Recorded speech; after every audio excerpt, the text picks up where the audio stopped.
Hello friends, मेरा नाम है सीए आनंद शर्मा और आज हम बात करेंगे बजट 2025-26 के ऊपर, जो कि 2025 का सबसे बड़ा हाईलाइट है। इसका effect stock market, income tax और जीएसटी पर आना है।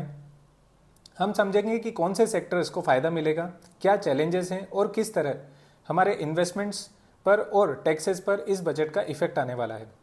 बजट 2025 का फोकस मेक इन इंडिया और इंफ्रास्ट्रक्चर डेवलपमेंट है और इस बार के बजट का स्टॉक मार्केट पे पॉजिटिव इम्पैक्ट आने का पूरे चांसेस हैं। 15 लाख करोड़ का रिकॉर्ड कैपिटल एक्सपेंडिचर अलोकेट किया गया है रेलवेज, हाईवेज, अर्बन डेवलपमेंट और स्मार्ट सिटीज़ के लिए। एमएसएमई और स्टार्टअप्स के लिए 20 लाख करोड़ का क्रेडिट सपोर्ट दिया गया है गवर्नमेंट के द्वारा। इंश्योरेंस में एफडीआई की लिमिट को बढ़ा दिया गया है।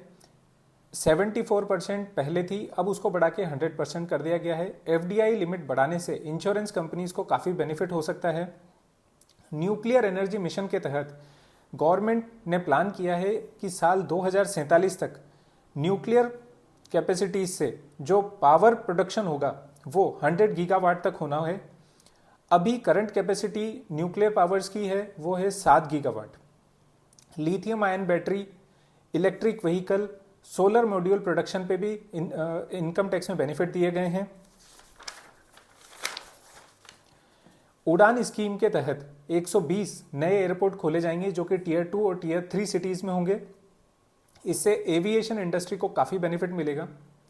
मुद्रा लोन स्कीम के तहत होम स्टेज चलाने वालों को 50,000 रुपये से लेके 10 लाख रुपए तक का बिना कोलेटरल के लोन देने का प्रावधान किया गया है। डिस्ट्रिक्ट हॉस्पिटल्स में डे केयर कैंसर सेंटर्स खोले जाएंगे।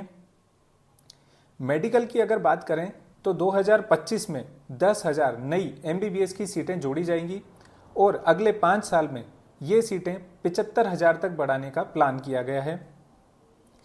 केसीसी किसान क्रेडिट को पहले जो लिमिट 3 लाख हुआ करती थी बढ़ा के 5 लाख कर दिया गया है। ये फार्मर्स के लिए काफ़ी बेनिफिशियल है।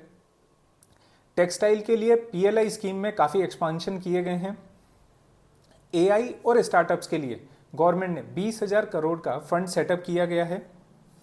अब बात करते हैं इनकम टैक्सेस में किए गए बदलाव के। वैसे तो मैं आपको बता दूं कि government next week income tax act 1961 की जगह डायरेक्ट टैक्स कोड लाने की तैयारी में है, जिसको अगले सप्ताह प्रेजेंट किया जाएगा।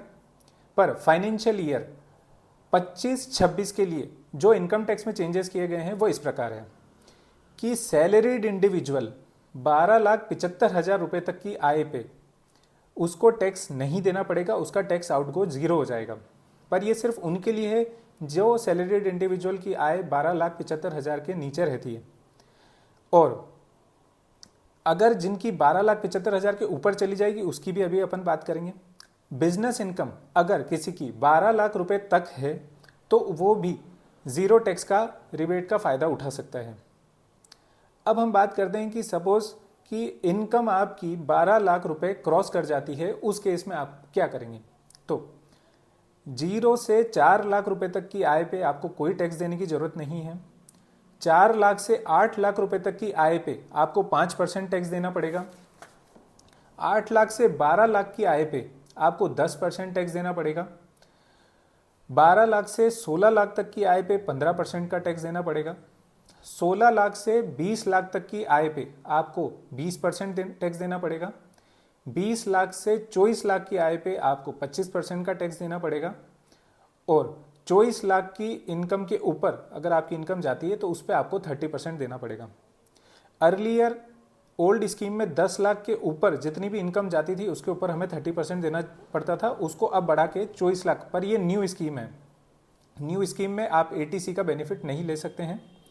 तो न्यू स्कीम में 24 लाख के ऊपर जितनी आपकी आय जाएगी उस पर आपको 30% देना पड़ेगा। अब समझने की बात यह है कि जो कैपिटल गेन्स की इनकम है, कैपिटल गेन की इनकम पे आपको 12 लाख वाला फ़ायदा नहीं मिलेगा। कैपिटल गेन की इनकम पे जो एज इट इज़ पहले टैक्सेस हुआ करते थे वही अभी भी कंटिन्यू करेंगे। जैसे हम देखते हैं स्टॉक मार्केट के इनकम के सेंस में, तो हर साल लॉन्ग टर्म कैपिटल गेन में 1,25,000 तक का long term capital gain tax से एग्जम्प्ट है। उसके ऊपर जितना आपकी LTCG होगा उसके ऊपर आपको 12.5% के टैक्स देना पड़ेगा, 12.5% के टैक्स रेट से। तो LTCG टैक्स रेट को सेम रखा गया है। सीनियर सिटीजन के लिए बड़ा बेनिफिट दिया गया है कि उनको इंटरेस्ट इनकम अभी तक 50,000 रुपये तक सालाना छूट दी जाती थी, उस पर टैक्स नहीं देना पड़ता था। इसको अब इंटरेस्ट इनकम को बढ़ा के उनके 1 लाख रुपए तक, सीनियर सिटीजन जो कि 60 साल प्लस हैं, उनको अब 1 लाख रुपए तक की इंटरेस्ट इनकम पे टैक्स नहीं देना पड़ेगा। इसके अलावा पहले जिस पर्सन के पास में एक ही सिटी में अगर 2 घर हुआ करते थे तो वो एक को ही सेल्फ ऑक्यूपाइड रख सकता था, सेकंड होम पे उसको डीम्ड रेंट पे टैक्स देना पड़ता था। इसको भी हटा दिया गया है। अब आप 2 घर सेम सिटी में सेल्फ ऑक्यूपाइड बता सकते हैं, उसमें कोई दिक्कत नहीं है। मेनली गवर्नमेंट का पुश इस बार के बजट में MSME, इनोवेशन और इंफ्रास्ट्रक्चर के ऊपर है। मिडिल क्लास को काफ़ी बड़ी रिलीफ दी गई है। इसमें माना जा रहा है कि 6 करोड़ प्लस लोग हैं जिन्होंने पिछले साल में 12 लाख से कम की आय का इनकम टैक्स रिटर्न फाइल किया गया है। तो हम मान सकते हैं कि 6 करोड़ लोग लाभान्वित होने वाले हैं इसमें। यह बजट स्टॉक मार्केट के लिए काफ़ी फ्रेंडली होगा। PSU डाइवेस्टमेंट, FDI का इंक्रीज करना, ये सब भी स्टॉक मार्केट के लिए काफ़ी पॉजिटिव है। इसके अलावा कंजम्पशन सेक्टर को बड़ा बूस्ट मिल सकता है, क्योंकि जो लोग 12 लाख रुपए तक कमा रहे हैं उनका टैक्स आउटगो जब कम होगा तो अल्टीमेटली वो पैसा मार्केट में कंजम्पशन के लिए आएगा। अब ये बजट मेरी नज़र में काफ़ी अच्छा रहा है। पिछले काफ़ी बजट से लोगों को जो उम्मीदें थी वो फाइनली इस बजट में मिडिल क्लास के लिए किया गया है। आपको ये बजट कैसा लगा हमें कमेंट्स में बताइएगा। थैंक यू, मिलते हैं अगले वीडियो में।